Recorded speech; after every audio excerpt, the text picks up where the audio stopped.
Great morning, everyone. I'm Jeanette Mejias, and I am the co-director of the New Jersey Family Engagement Hub. And I'd like to welcome you to today's webinar. We're very excited to have you here with us today to join this conversation, which is going to be focused on building strong collaborative relationships between families and educators. And in today's session, you're going to explore some practical strategies to make parent-teacher conference more meaningful, inclusive, and most importantly, action-oriented. So before I get into some housekeeping items, I'd love to know who's in the room with us. Please type in the chat if you're a parent, an educator, a professional, a community-based provider, um, a student. Please let us know who you are and where you're from and what brings you to this webinar today. So we're just going to give it about a minute. Okay, I see we have a couple of parents coming on. Wonderful. Parent and professional. I can certainly appreciate that. We certainly understand those multiple hats. Welcome. We're so excited to have you here. And yes, Tara, that's such a great point. As you hear the presentation, please be sure to hit your reaction button if there's something that the facilitator is saying that's speaking to you. We love to see those reaction buttons come through because that's going to inform us that this information is good, like this information you're receiving. Welcome, Larissa. So happy that you are here with us. Wonderful. So keep coming in. I know a couple of, we have quite a few registrants for this webinar. So we know more people are going to come through. Welcome, Janice. Glad you're here. I'm going to go ahead and go through the housekeeping items so we can keep things moving. So just a few housekeeping notes. This session is being recorded, so you will have an opportunity to access the recording. Keep in mind that if you have any questions, just put them in the chat. Although the facilitator will not be able to address those questions throughout the webinar, we certainly can address that afterwards, either via email or reach out to you. And then if you need any kind of tech support or if you're experiencing any type of issues, just put that in the chat and we'll be sure to assist you. And all the slides and resources will be emailed to you and available to you after the session once you complete the survey. Once again, welcome to our webinar. We're glad that you're here. And at this time, I'm going to turn it over to my colleague, Dr. Lanisha Mako-Ridley. Good morning, good morning, good morning. Thank you so much for joining our October webinar. My name is Dr. Lanisha Mako-Ridley. I am the co-project director for the New Jersey Family Engagement Hub. Like a lot of our attendees, I am also a parent, so I'm so interested. I just signed up for Parent-Teacher Conference yesterday. So I'm interested in getting some tips. I have a son who is in first grade, and I love to read. So if you ever see me in person, sometimes even on a webinar, I have a book with me at all times. And that's one of my favorite things to do. And now I'll pass it over to Kim. Thank you, Lanisha. Good morning, everyone. My name is Kim Rivers, and I am the training coordinator. And I have 3 kids, so I have been to a bunch of parent-teacher conferences, and I'm super excited to share this information with you all. And now I'm going to pass it over to Tara. Hey, good morning, everybody. I'm Tara. I'm the Southern Regional Family Engagement Specialist, and I'm also a parent who's ready for parent conferences to come up, so I'm looking for those tips and tricks as well. Over to you, Faith. Thank you, Tara. Good morning, everyone. My name is Faith Victor. I'm the Northern Regional Family Engagement Specialist. I am not a mom yet, but I do have history with parent-teacher conferences. As a kid, I knew that I would be getting in trouble once my mom comes back from it because they like to say that I talk too much, but I don't think I did anything wrong. I'm excited to be here. I hope you enjoy. And now, Alexis. Thank you, Faith. Hi everyone, my name is Alexis Pratt. I'm the Community Engagement Specialist, and now I will pass it over to Casey. So good morning. The New Jersey Family Engagement Hub is a grant that was provided to SPAN from the U.S. Department of Education. We are New Jersey's statewide family engagement center.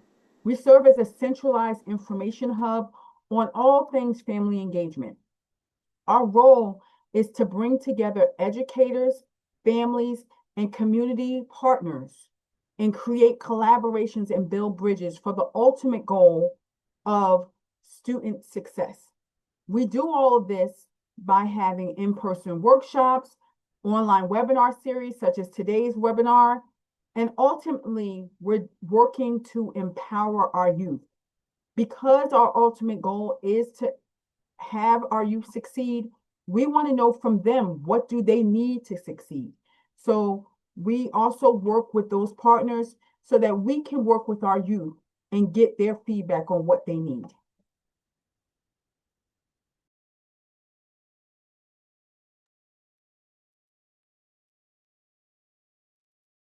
And now let's talk a little bit about SPAN Parent Advocacy Network. SPAN is the parent center for the state of New Jersey, and we are all about supporting families. Our mission as an organization is to empower families and to inform and involve any professionals or anyone who is interested in the healthy development and education of children to enable them to become fully participating and contributing members of our community and society. We have over 45 programs that cover everything from education, health, mental health, human services, juvenile justice, childcare, welfare. We extend to over 40 national, regional, and local programs, and we are funded by government agencies, foundations, and fee-for-service contracts.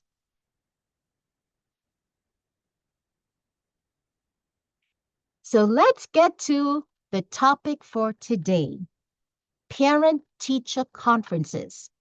First off, why do they matter? Well, there are actually many families who have never even met their child's teacher or teachers. And the fact is, the data does show that students do better if their families have met their teachers. And remember, parent-teacher conferences, it happens once a year. And this is an opportunity for families to start a relationship with teachers. And so this is not just about checking grades. This is about the chance to build a partnership, the chance to seed a relationship. And if you look at our family engagement logo, it's about seeding. And this is all about what we're talking of, family engagement.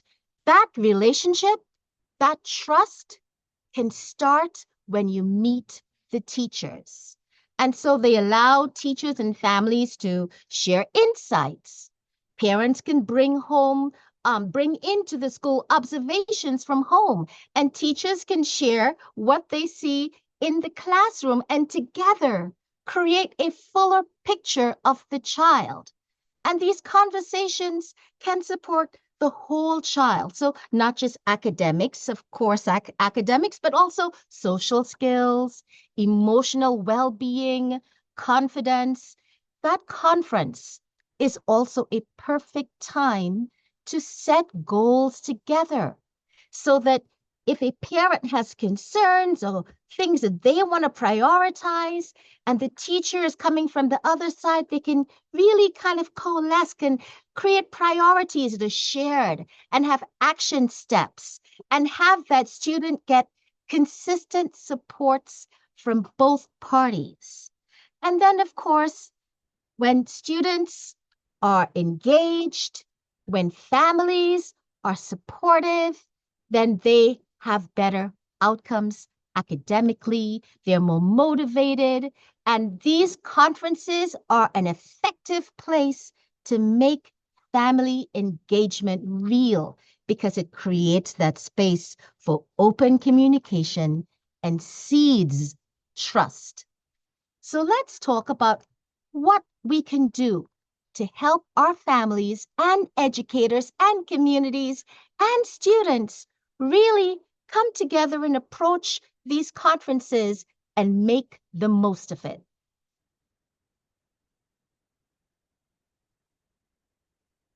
So there are different models, different ways that you can have parent-teacher conferences. Of course, the traditional one-on-one conference is what we're most familiar with. But certainly, that meeting, it can be scheduled between the parent and the teacher. Typically, the conferences last about 15 minutes, sometimes 20 minutes, and it really allows for that kind of in-depth private discussion on progress. Now, of course, sometimes it takes a lot if you're scheduling an entire class of families with teachers. So it really takes a lot of planning for multiple families and to be seen by that one teacher. Now, there's also open house style of conferences. And that's where you can have different stations. And of course, if you have a student that has multiple teachers in different subject areas, this can really be a way in which they can get a lot done in that one space. And those tend to be flexible, a little less formal. You rotate through different stations of classrooms, and then you can set up academic spaces, like the math teacher can set up math work, or the art teacher can create the art space and show off the work. And of course, families get to kind of sit in and experience what it's like to be in that classroom setting. But of course, because again, it's a lot to be done within a limited space of time, it can be brief. But of course, they can always schedule to meet later on. Now, another option that I don't think we see enough of are student-led conferences. And this is something where it is a student-centered approach. And that means a student can present their work. They can have a say on what they're experiencing within the classroom setting and share with their families directly. And that's always a very interesting way for students to gain some confidence, to have some ownership, some self-reflection, some accountability. And the data shows that these student-led conferences can actually have the highest impact in terms of school-family partnerships, because that student is the primary presenter. And it shifts the focus from a teacher reporting or a parent concerning, and having that student really run their show and really take a hold of their experience at school. And then, of course, since COVID, we have gone into a space where we have a lot of hybrid or virtual conference options through online platforms like Google Meet or Zoom. And, that has actually been very helpful for families who may have a challenge getting out to the school. And that really has significantly increased attendance, especially for families who are working or single parent households, or they've got other kids involved. And so it really often would be a teacher reaching out and sending an email and scheduling families. And it really is a very flexible option for parent-teacher conferences. And at the end of the day, it doesn't really matter what form. The fact is showing up as a family member, show up to these conferences, because you have this one chance to meet that teacher. And later on in the year, you can then feel comfortable reaching out. You've already set some goals and established a relationship. And that way you really can be an equal participant in the education of your child. So how can we maximize engagement? parent-teacher conferences. Next slide, Alexis. So certainly offering different schedule options, having flexible schedules. So some families are more available in the morning, some are better available in the evenings. So having different times to accommodate work and personal schedules is ideal. And then format options, as stated before, we have in-person, some are better with virtual. It would be great if different attendance options are offered so that families who do better on Zoom or who want to come in person really have that flexibility to do so. And then, of course, diverse multilingual communications, if you can have maybe different channels for communication, make sure that there is interpreter present, and making sure that families are invited. And that's a really big deal when we talk about family engagement, making sure that the communication is one where families have consistent communication, where they feel as if they are welcomed and invited, and the various methods of communication are utilized, whether it's flyers, emails, text messages, in person, phone calls. We need to make sure that we are communicating in various ways because everyone has different preferences. And then, of course, the environment of a school, the way in which a school has its signage, or whether their staff greeting families at the front door can really make a huge shift in the way in which people feel as if they are welcome at a school. And another great option would be to have work for students that they can see in the wall, so they can see what their students are doing, or they can maybe even look at attendance records, but really creating that school environment that families come in and they say, hey, we're here, we feel welcome, we feel engaged. Now, another great option would be to do food and refreshments. So if families are taking time off of work, they're not able to maybe make dinner that evening, having some light refreshments really can create that atmosphere where families can engage and feel welcomed. And of course, community-based organizations can really play a role in helping provide some of those resources and supports for that. And then another great thing that we can have available at our conferences would be workshops, opportunities for families to get some learning and education or resources, sessions that can help support them or learn about what their child is doing at school or access community resources can really bring value and increase engagement and meet the needs of the families that are coming into the school. And then last but not least, having surveys where you can collect feedback so that the staff can learn directly from families what their needs are.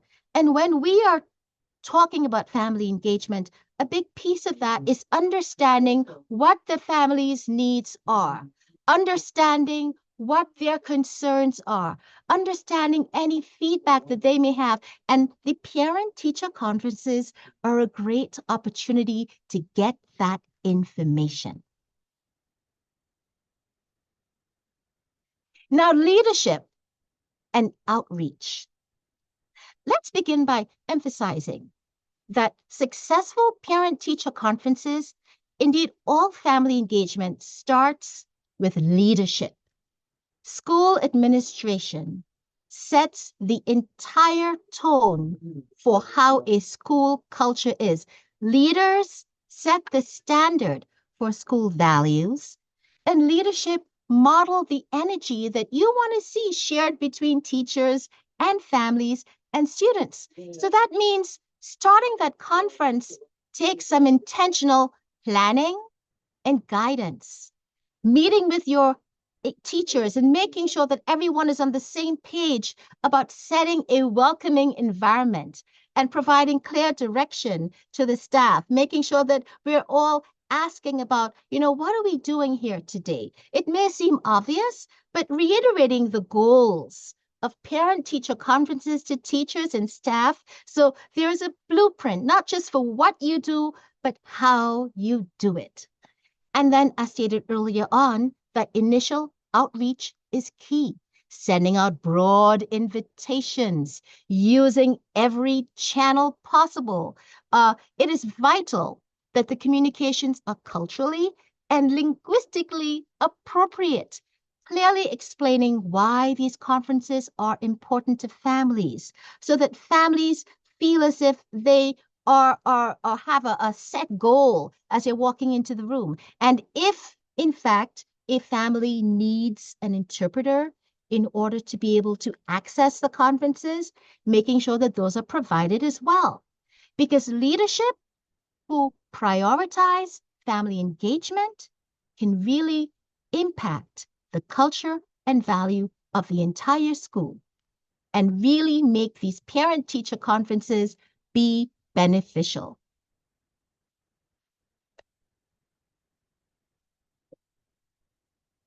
So now let's talk about what these conversations are like, the heart of the conference, that communication. Well, first off, punctuality matters. So arriving on time shows respect for each other's limited schedule. And of course, for teachers, making sure that, we're trying to keep on time because families sometimes have other places to be. Teachers, it's powerful to open with something positive when you're starting that conversation, starting with a strength about that student, maybe considering a personal story, starting with a success, because that sets a collaborative and welcoming tone. One great best practice is to let parents or families guide the focus at the start. And a simple way to ask is, well, what questions do you have about your child that I can answer for you today? And then listen, listening, family engagement. This is all about making sure that the other parties feel respected and feel heard. Sometimes it means when the other person is talking that you're focused on them, looking at them in the eye, maybe, jotting down notes and then repeating what they have shared back to you so they know that you have heard what they are sharing. And that way they can really build that collaborative and trust relationship. Active listening. Listen not just to reply, but to really understand what the other person's perspective is. And if you need clarity, ask. And then when sharing progress, for teachers, maybe not overwhelmed with data. Parents don't always want a long report card that's read aloud. They can read that at home. Instead, start with the big picture. Like, your child is on track. Let's talk about their relationships. Do they have friends? They're feeling really engaged in class. Save detailed stories or samples for later on. And then, of course, tone matters. Making sure that we are maintaining a respectful and supportive tone, even when you are having tough conversations, discussing challenges, because conferences should never feel like a place where you're assigning blame. And so, of course, making sure that you're seeding that partnership and starting a relationship, making sure that parent-teacher conferences is really the starting point for how you're going to communicate. What tools you're going to use the communication with. Are you doing text messages? Are you going to do digital tools, newsletters, class apps?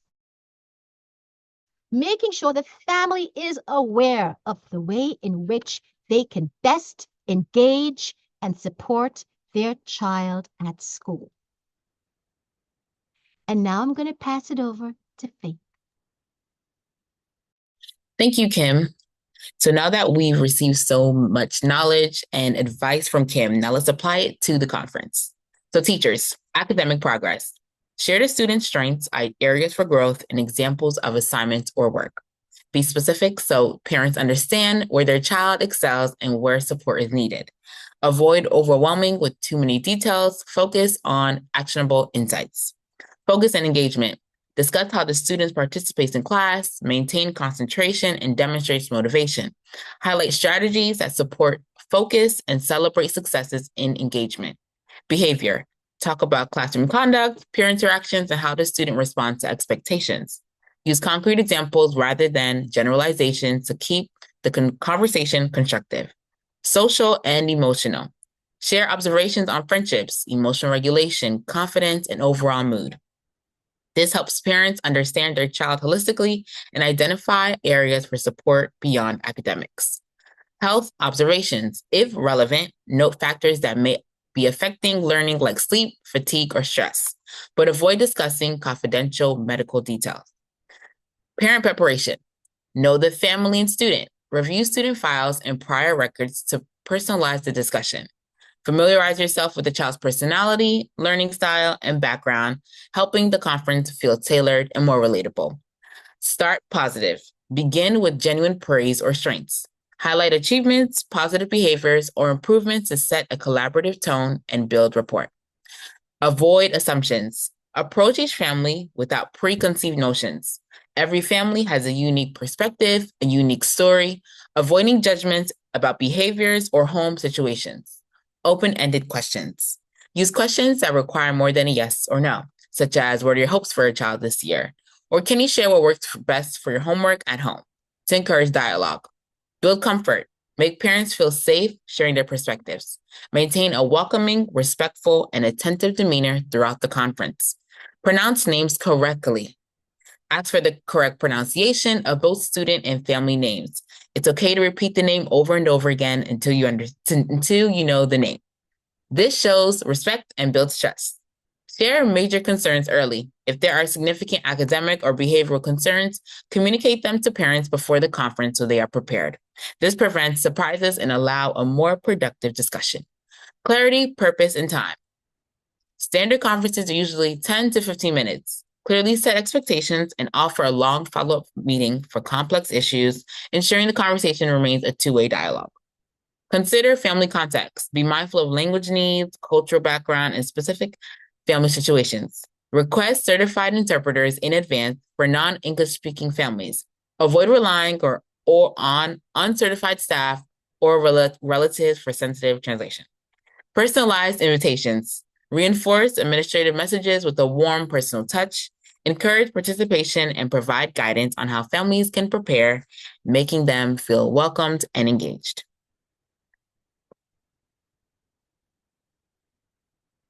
Families. First, take some time to reflect on your child's strengths and challenges. Think about what they do well and what they're genuinely interested in doing. Consider any challenges you notice at home and whether it's with homework or subject. This helps you go into the meeting with a clear perspective. Next, it's a good idea to review their schoolwork. Look over recent report cards, assignments, or tests. To make the most of your time, it's best to prepare an agenda, a few bullet points, and also bring a notebook or device. Now, during the conference, this should be a productive partnership. A great way to start a meaningful discussion is asking open-ended questions. Remember to share family observations with the teacher. You see a side of your child that the teacher doesn't. So sharing details about their habits, their interests, or challenges gives the teacher a more complete picture. As the teacher shares, listen actively, give them your full attention, and hear their feedback completely before you respond. Don't hesitate to ask clarifying questions to make sure you fully understand the perspective. Your goal is to encourage dialogue and make it back and forth exchange, not just a one-sided conversation. Be open to new ideas and strategies the teacher suggests, even if they're different from what you expected and what you know. They may share strategies that are different from what they do at home. Try not to rush judgment or make assumptions. Give yourself time to understand their point of view before reacting. During the conversation, be sure to focus on strengths and growth, and also remember to include social and emotional needs. Talking about friendships, the family dynamic, confidence, emotional well-being is just as important as discussing academics. And before you leave, make a plan. Plan home support and asking the teacher to make certain learning reinforcements at home. This could be anything from a new study routine to a different way of approaching homework. And lastly, set communication preferences. Agree on the best way to stay in touch, whether it's email, phone, or school portal, to maintain your partnership throughout the year.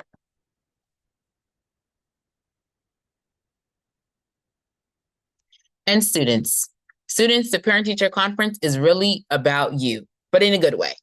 It's a time when your teacher and parents work together to support your learning and well-being. Before the meeting, reflect on your school year, talk to your parent, and think about what subjects you enjoy most and where you're struggling. Be realistic, celebrate your successes, but also be honest about what's had. That honesty helps your teacher and parents know how to help. As a child, I like to give my mom warnings. So I would say, Mom, they may say that I did this, but I really didn't do this. Ask yourself questions like, do I need help managing my time? Do I need better organization skills? Things like these matter just as much as grades. And remember, school isn't only about academics. Your social and emotional well-being matters too. If something feels tough, say something. If something is stressing you out, friendships aren't working out, you need some more confidence, share it, talk about it. Those feelings are important to your teacher and your family. That's what student voices matter. That's why student voices matter most. It's about communication. Speak about your goals, your struggles, and your needs. If you're at a conference, don't be afraid to say what's on your mind in a very respectful way. And if you're not there, you can also ask your parent afterward to tell you what was discussed so you can stay involved. You are the most important voice in your learning journey.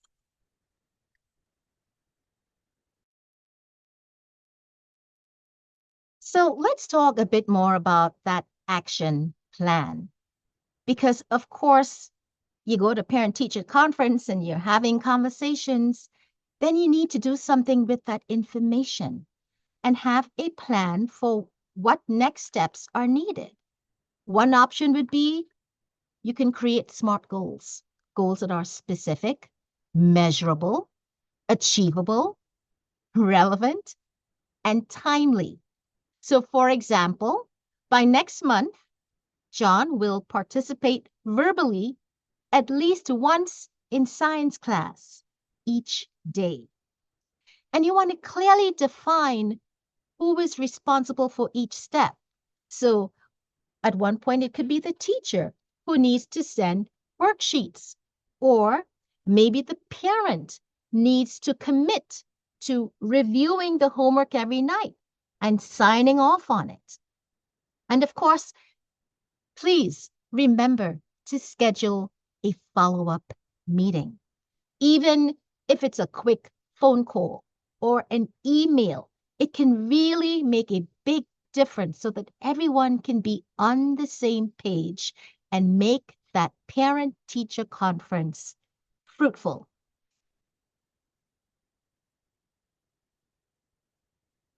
Now, sometimes in the process of that meeting, it can be determined that there is a need, whether it's academic or behavioral or social. And of course, in New Jersey, there is a tiered system of supports, which is beyond a general action plan. The New Jersey tiered system of supports is in place whenever any student is struggling in any of those areas. Think of it like layers of support. So tier 1 is for all students, like good classroom teaching. Tier 2 is for some students who need a bit more, like small group help. And tier 3 is for those select students who need intensive and individualized support. Teachers will proactively communicate with families if they see a student struggling and might need these extra layers of support, whether it's an accommodation in class or extra help with the subject. And sometimes these conversations may lead to discussing whether some kind of intervention is required. So every school has an intervention and referral services team called I&RS. So if there's a struggle happening, whether it's academic or behavioral, the I&RS team can meet with the family and create a plan and put that in place. And that way, if, and that's why parent-teacher conferences, if there's something that's been identified, if the teacher is sharing that a child is struggling, you might want to consider requesting a meeting with the I&RS team and putting a plan in place to support that student to get them over the hump. And certainly, if in fact the interventions that are put in place with the I&RS team are not effective, then we move from the intervention segment of things and move to the RS, which is referral services. That is where a student can be referred to the 504 team to get a 504 plan put in place. That's an accommodation plan, or to special education evaluation child study teams.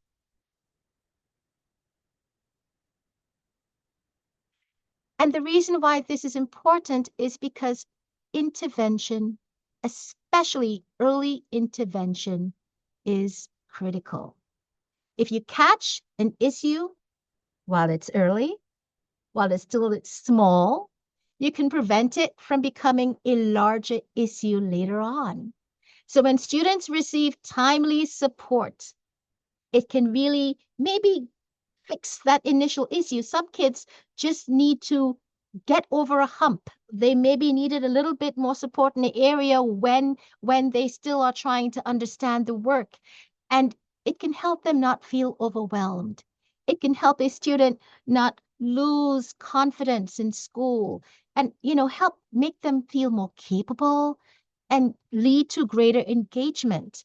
And of course, if it's something social, then it can help students keep pace with their peers and maximize their ability to engage and maximize their learning potential. So remember, effective early interventions are a team effort between the school and home. So what is the difference between accommodations and modifications? It is important that we know what those differences are. So we mentioned 504. A 504 accommodation plan is put in place whenever a student has some disabling condition. It could be a diagnosis, it could be something temporary, but they need accommodations. And accommodations typically are things that are reasonable. For example, extra time on tests, preferential seatings, having larger print, getting audiobooks, or having the work given to them. Accommodations typically are all about how a student is learning. It doesn't require the school to do anything extra to provide accommodations. Versus modifications, where this is actually a change in what they are expected to learn. So a modification means you could be modifying the curriculum, that the work could be broken up into smaller pieces so that student can better understand it. And typically when you have modifications, that tends to happen under special education services and IEPs, which are individualized education programs that are put in place. And so that student may have a change in their programming. They may have a curriculum that may be the same in terms of the grade level, but less homework, broken down in smaller pieces. And so families need to know what these options are because you have options. If your student is struggling, making sure that you're talking with the teacher and teachers making sure that families are aware of all these different options to help that student at school.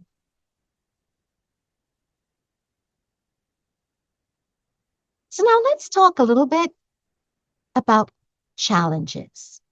What happens when a conference doesn't quite go the way we hope.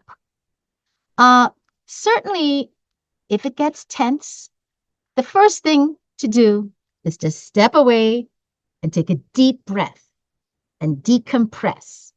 Let's not get the emotions overtake us. Let's not communicate that to each other. Sometimes a teacher might feel overwhelmed because they've been working all day and then they're doing all these conferences and it's a lot. Likewise, parents, they can get frustrated. And so making sure that we're coming to each other with a clear head. And if things get tense, take a breath, step away, maybe get someone else to come in and intervene. But making sure that we are keeping a good and positive relationship. Maybe it's a miscommunication. Maybe it's just language. Maybe someone is listening to reply and not listening to understand. At the end of the day, we want to keep the focus on the student. It's not personal. Making sure that we're keeping the focus on why we are there, the student first. Now, of course, sometimes things happen and a family may miss a conference. So regardless of whether a family has been late or maybe they missed it due to some other issue, we have to assume good intent, right? Be proactive. Apologize if necessary. A teacher offer flexible rescheduling options, and make sure that we ensure that information is still shared on that student's progress so that they at least can have an opportunity to get some feedback on the work. And of course, if you do arrive late, acknowledge, make sure that you are letting the other person know that their time is respected, and then agree on maybe one or two things that you can cover within that 5 minutes and skip all the other stuff, and then establish a future plan to reconvene and meet again. But saying that hello, that's the important part. Making that personal connection and seeding that relationship. And if you have 5 minutes to seed a relationship with the person who is with your child all day, make it positive. Make the best of it.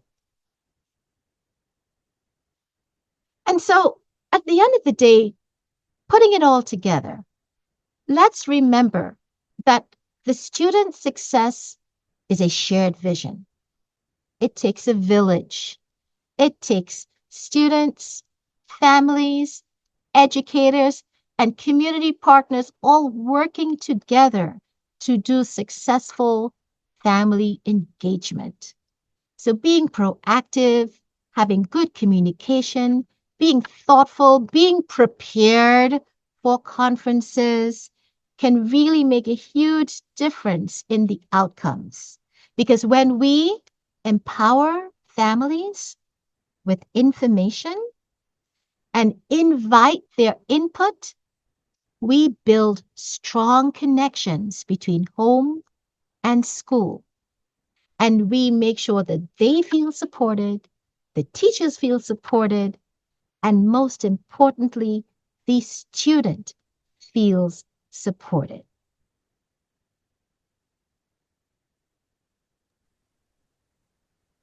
So, in conclusion, partnership plus engagement equals student success.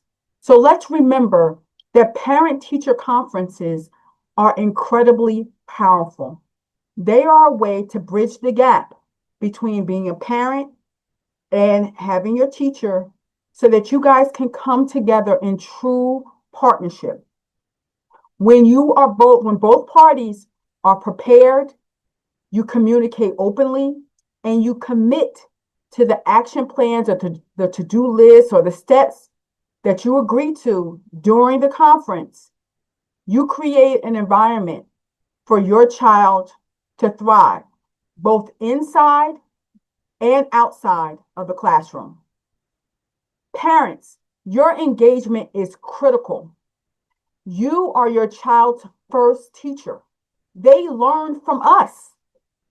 Our active participation at conferences sends a strong message about how we feel about our child's education and that their success matters to us. So, parents, show up, speak up, and follow through. Be prepared with your questions. Share insights about your child. If there's something going on at home, if there's a new activity that your child is trying at home, be prepared to share that during the conference. Collaborate with the educators on your child's team and build a plan for success. Your voice matters.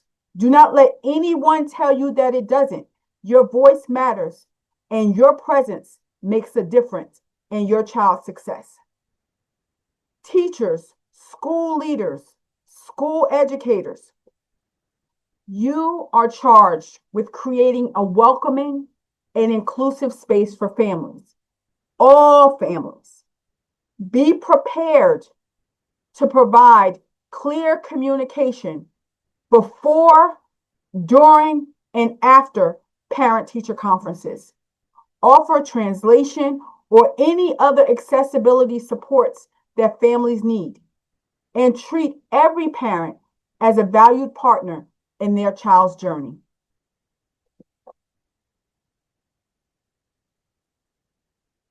We prepared this activity sheet called Navigating Parent-Teacher Conferences with Confidence. This is a tool where we offer tips for families with children in elementary, middle, and high school. It's a printable document, and we will share this in the Google Drive for you once you complete the survey. And now it's time for you to take a quick survey. We ask that you complete this survey because it helps us provide better quality webinars. Let's take time to take this survey.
Thank you for completing the survey.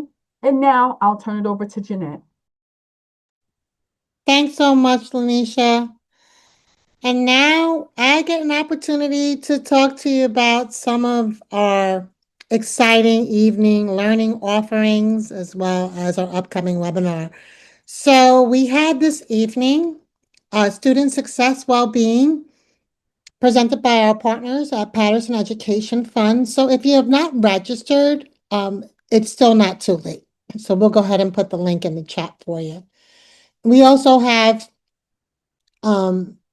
various other offerings here, October 21st. In the evening, we have our family engagement. I'm sorry, we have our Lunch and Learn, my apologies. Our Lunch and Learn, which is a three-part series. So part one will launch October 21st, and that's on family engagement and literacy. And that's going to provide you examples how parents can engage with their child at home, as well as learning those skills to also make reading fun. So that's going to be really great. We're excited to bring that to you. And we also have in the evening, October 21st, we'll bring to you family raising, connecting kids, building strong relationships, which is also offered by our partners. So take advantage of those offerings. There's something for everyone, and we have the links in the chat.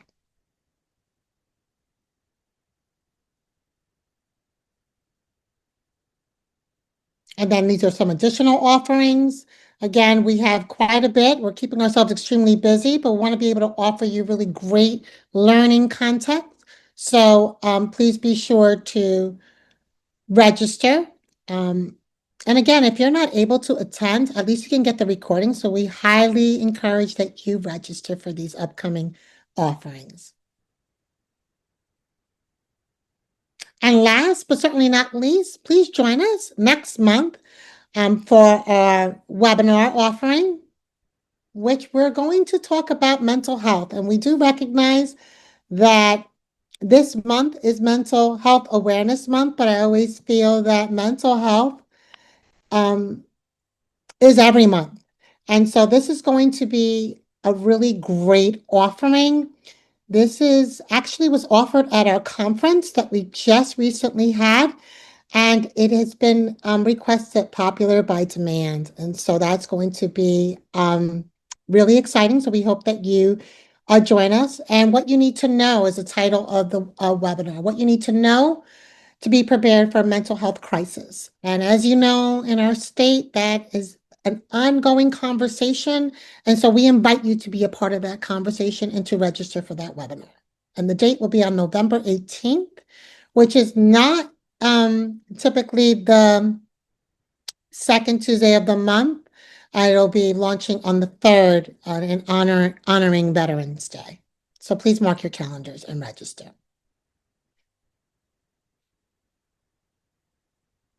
And once again, on behalf of our team, we want to thank you for taking the opportunity to join us today. Remember, keep coming to our webinars and joining our learning forums. There were a lot of golden nuggets and gems that were shared here today. Be sure to share it with your families, your neighbor, your community, so that we can continue to keep growing stronger as a community and as a state. Once again, thank you for joining us, and we'll see you next time here at the Hub.